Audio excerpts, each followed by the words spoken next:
Hello, everybody. Welcome back to another episode of Reality Is, where words do come to life. Well, I'm making this video to make a statement about global storage and any other storage that exist across this land and country. So I've had a storage with global storage for about 4 years, right? And when I started the storage, it was at a very reasonable price. Now, mind you, the unit that I have is very small. Matter of fact, it's probably the smallest unit that they have, and was about $100 and a couple of dollars over the 100. And so as time progressed with global storage for the small unit, which is on the inside, they decided to take the price up to $167. Now, I understand things go up. I understand that, cost, but what is the cost? It's a unit sitting on a concrete block that you put your stuff inside of a tin container that is locked with a lock that you provide, right? So as of late, we all know that COVID hit in 2019, right? A lot of businesses went under. A lot of people went unemployed because their jobs closed down. A lot of people was laid off and everything else. So, mind you, like pretty much everybody else, you have your retirement funds, you have your savings set up because you're building for retirement. You have money stored away. But what you cannot prepare for is the storms of life. Things that hit you with a curveball. What you can do is do the best that you can to endure while you're riding the waves of the storm. And so, been out of work for 3 years. And first thing is age discrimination. Because anybody that's over 55, now you're a liability instead of an asset. So I get all that. And it's not that people don't want to work, but the economy is not like these politicians pretend it is. It has not recovered, and people are still suffering out here. Hence why I'll say it again till I stop breathing, that I don't understand how y'all can send $1 billion to Ukraine for a war, and there is little wars and battles going on this soil here. And people are still suffering. There is homeless still on the street, veterans still on the street who served their country, and they're living on the street. So recently, I pretty much depleted most of my backup funds and even had to hit my 401k funds to survive. And now I'm down to crumbs.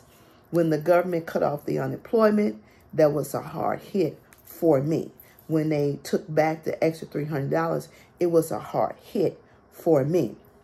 And now our IRS is way backlogged. But when you owe them, they can find a way to collect their money from you. But when they owe you, they come with all excuses and they take their little time.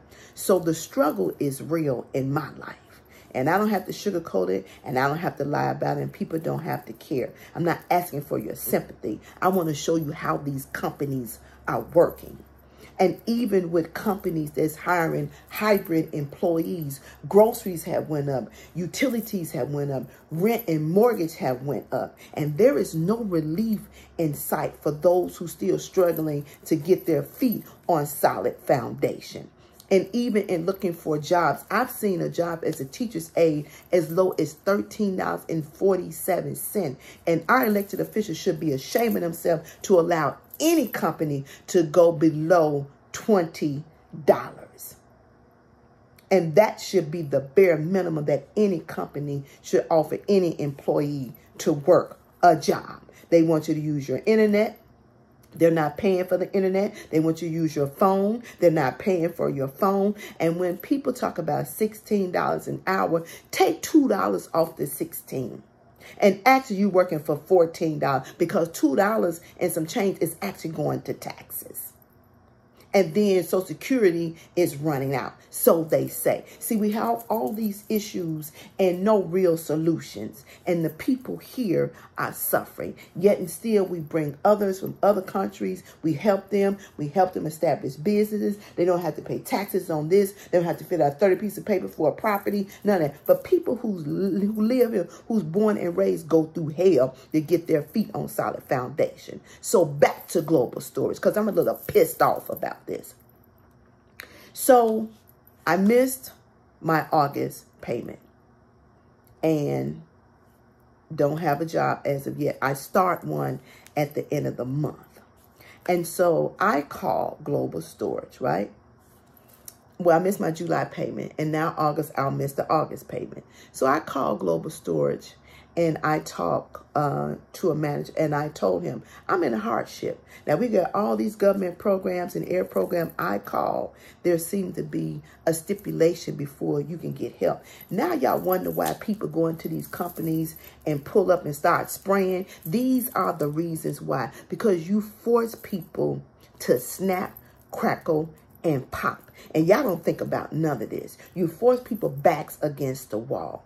And all people just want some type of consideration of what they're going through. See, every elected official that sit down and make decisions on somebody's life is not sitting in the shit that we're sitting in right now. You're not sitting in those shoes. So you can go home. When you leave your job, you're secured. When we leave our jobs, we're not secured. Not at all. We have to fill out to get some piece of unemployment, which is $800 every 2 weeks. And providing that you approve for medical or a link card, depending on the person who's reading your application. If you retire early, you can only make a certain amount of money. And people who have worked all their life have to stand in Walmart and make amends. What do I pay rent? Do I pay for pharmacy bills, or do I pay for my doctor visit? This country is full of shit.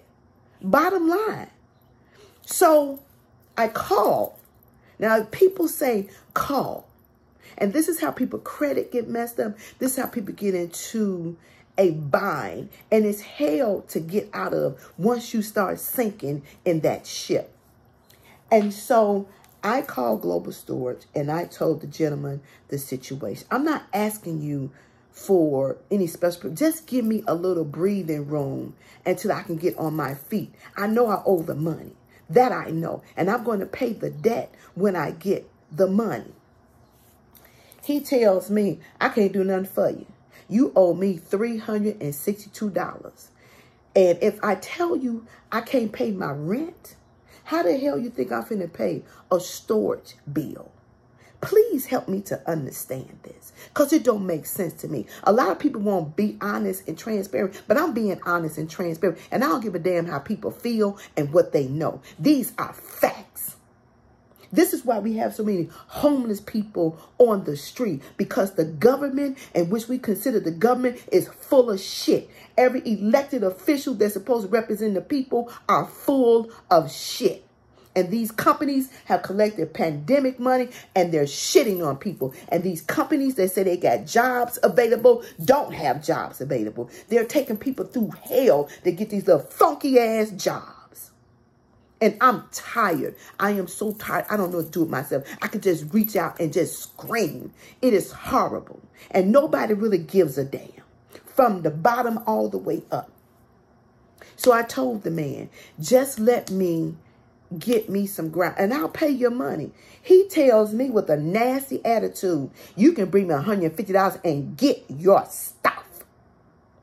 Now, if I don't have money for rent, where am I going to get $150? And then I got to pay for movers. He told me that's not his problem. So then I called the young lady back and I asked to speak to a district manager, and I'm waiting on a return call back. Now, this person is not an American. You can tell by the way he talks. And see, these people come over here and act like they all that in a bag of chips because y'all giving them that power and that authority to look down on other people. Your ass came over here living off my tax dollars. Let's be realistic with this shit. You came over here living off my tax dollars. So now you want to act funkified because I'm asking you for some consideration? I'm struggling here.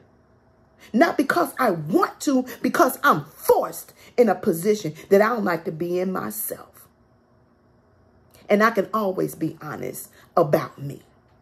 So I haven't heard from the district manager. Today I get a text message from Global Storage again saying that now I got my personal possessions in there. Some things that's dear to my heart.